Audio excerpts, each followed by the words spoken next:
உருளைக்கிழங்கு இருந்தால் ஈவினிங் ஸ்நாக்ஸுக்கு இந்த மாதிரி செஞ்சு பாருங்க. ரொம்பவே ஈஸியாக பண்ணிடலாம். குழந்தைங்களுக்குமே ரொம்ப ரொம்ப பிடிக்கும். 2 உருளைக்கிழங்க வேக வச்சு இந்த மாதிரி ஸ்மாஷ் பண்ணி இல்லை கிரேட் பண்ணி எடுத்து வச்சுக்கோங்க. நீங்கள் கிரேட் பண்ணிங்கன்னா ரொம்ப ரொம்ப ஸ்மூத்தாக இருக்கும். ஸோ அதனால தான் நான் இங்கே கிரேட் பண்ணியிருக்கிறேன். இது கூடவே வறுத்த சீரகப்பொடி, மஞ்சத்தூள், அப்புறம் ரெட் சில்லி ஃப்ளேக்ஸ் நான் இங்கே சேர்த்துருக்கிறேன். ரெட் சில்லி ஃப்ளேக்ஸ் இல்லைன்னா மிளகாய் பொடி கூட சேர்த்துக்கலாம். அடுத்து சாட் மசாலா சேர்த்துருக்கிறேன். சாட் மசாலா இல்லைன்னா கொஞ்சமாக கரம் மசாலா போட்டு விட்டுக்கோங்க.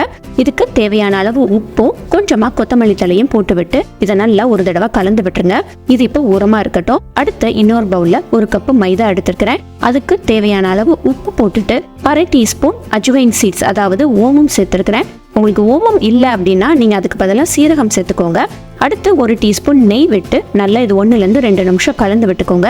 நெய் இல்லைன்னா நீங்கள் வெண்ணெய் கூட சேர்த்துக்கலாம். வெண்ணெய் நெய் ரெண்டுமே இல்லைன்னா கொஞ்சமாக எண்ணெய் ஊற்றி முதல்ல கலந்து விட்டுட்டு அதுக்கப்புறமா தண்ணி ஊற்றி இந்த மாதிரி மாவு பதத்துக்கு பிசைஞ்சு ரெடியாக எடுத்து வச்சுக்கோங்க. இது ஒரு 10 நிமிஷம் துணி போட்டு மூடி வச்சிருங்க. மாவு நல்லா ஊறி வரட்டும். 10 நிமிஷத்துக்கு அப்புறமா இதை நல்லா மறுபடியும் ஒரு தடவை நீட் பண்ணிட்டு கொஞ்சமா சின்ன உருண்டையா எடுத்துட்டு நான் காட்டுற மாதிரி இந்த மாதிரி கரண்டியில வச்சு அதை நல்லா ஸ்ப்ரெட் பண்ணி விட்டுக்கோங்க. இந்த மாதிரி நம்ம பண்ணும் போதுல எல்லாமே யூனிஃபார்ம் ஷேப்ல நல்லா ஒழுங்கா வரும். அதே மாதிரி இந்த மாதிரி கண்கரண்டியா எடுத்துட்டீங்க அப்படின்னா அதுல இருக்கிற ஊட்டையில மாவு வந்து வெளியில போய் நம்ம ரேப் பண்ணும் போதுல நல்லா அழகா பபிளா வரும். ஸோ குழந்தைங்களுக்கு இந்த மாதிரி செஞ்சு கொடுக்கும் போதுல ரொம்ப ரொம்ப பிடிக்கும்.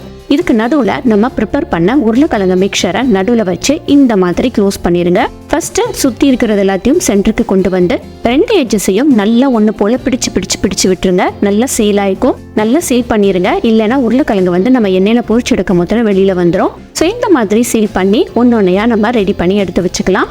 சப்போஸ் இந்த மாதிரி கரண்டி உங்ககிட்ட இல்லை அப்படின்னா நார்மலாக எப்படி நம்ம பூர்ண கொழுக்கட்டைக்கெல்லாம் பண்ணுவோமோ அந்த மாதிரி கூட நீங்கள் வந்து ரேப் பண்ணி எடுத்து வச்சுக்கோங்க.